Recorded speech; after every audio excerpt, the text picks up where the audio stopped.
Après moi j'ai besoin d'adrénaline et je me serais bien vu rentrer dans les forces spéciales.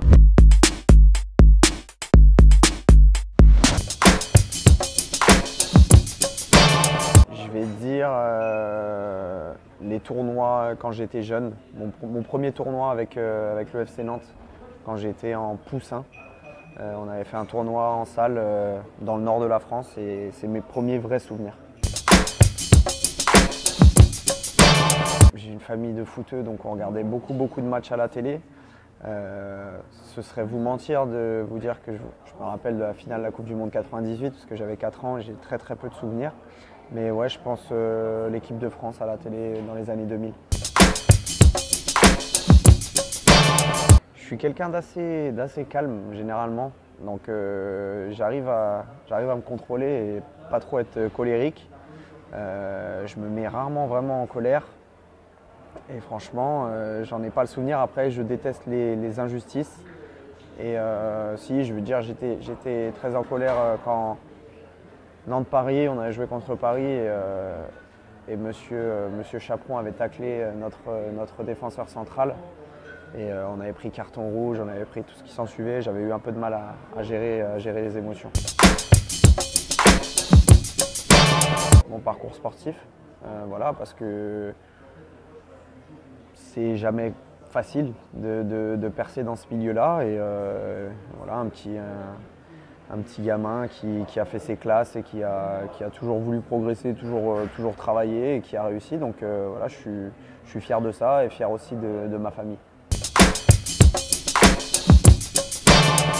Je devais avoir 15 ans, je pense, 14 ou 15 ans. C'est quand on signe les premiers contrats. Moi, à l'époque, c'était une convention. J'ai dû toucher 150 ou 200 euros par mois.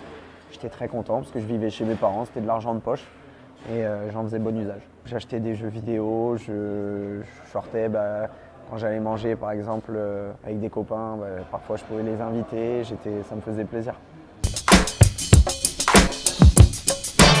Non, j'avais plusieurs métiers qui m'attiraient. Après moi j'ai besoin d'adrénaline. Et je me serais bien vu rentrer dans les forces spéciales, tu vois, rien à voir avec un parcours scolaire typique, mais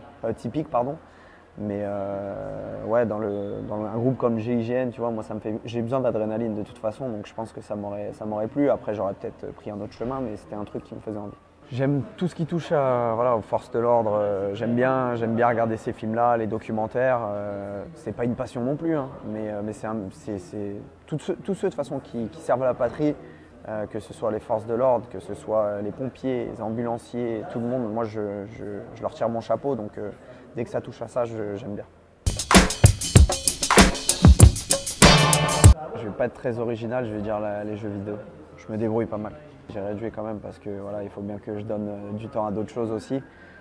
J'ai d'autres priorités maintenant, mais je continue de jouer un petit peu parce que ça fait partie de mon équilibre et je me sens bien quand je joue à la play. Je vais dire Coldplay. C'est magnifique et j'ai jamais été les voir en concert.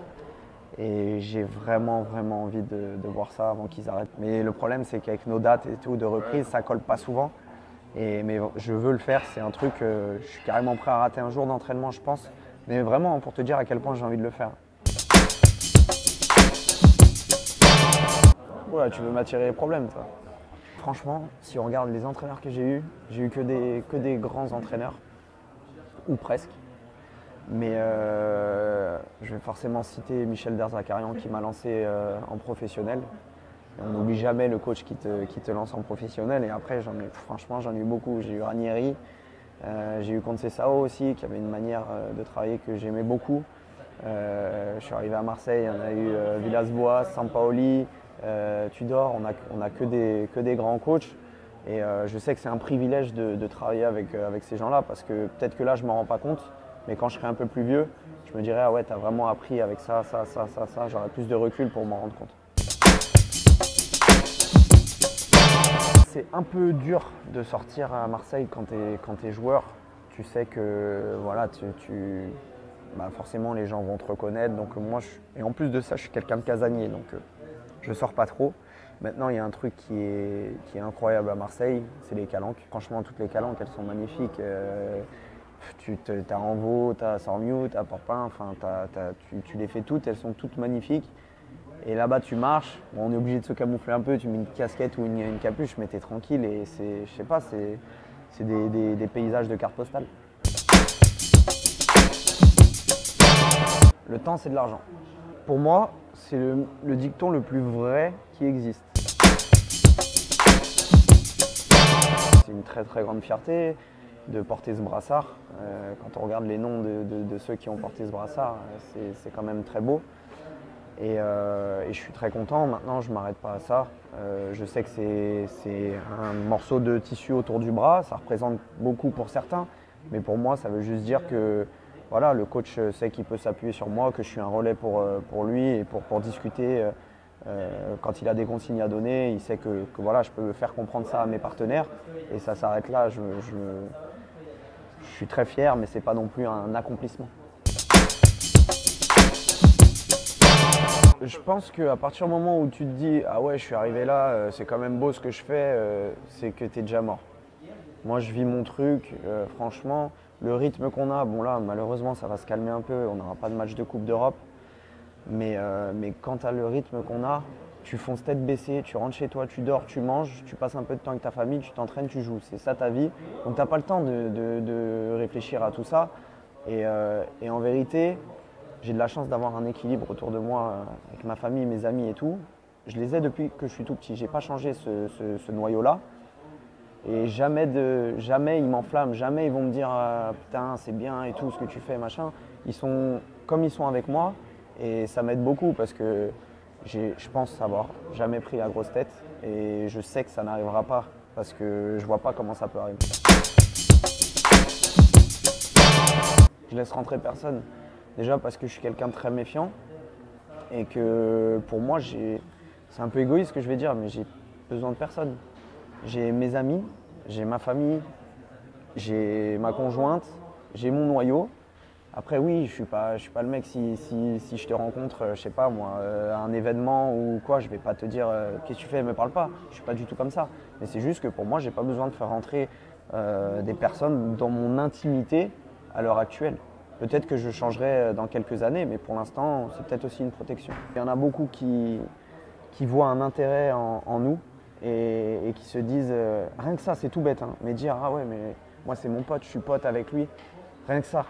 Ils sont contents de dire ça, je suis pote avec un joueur de l'OM. Et moi, pour moi, ça, je n'arrive pas à le comprendre, donc je me protège. Oui, ça commence à devenir un sujet sérieux parce que j'ai fait 28 ans hier, donc voilà, le temps passe vite comme tu l'as dit. J'en suis conscient et on me l'a toujours dit, ça arrive plus vite que tu ne le penses et je suis en train de me rendre compte que oui, effectivement, ça arrive très vite.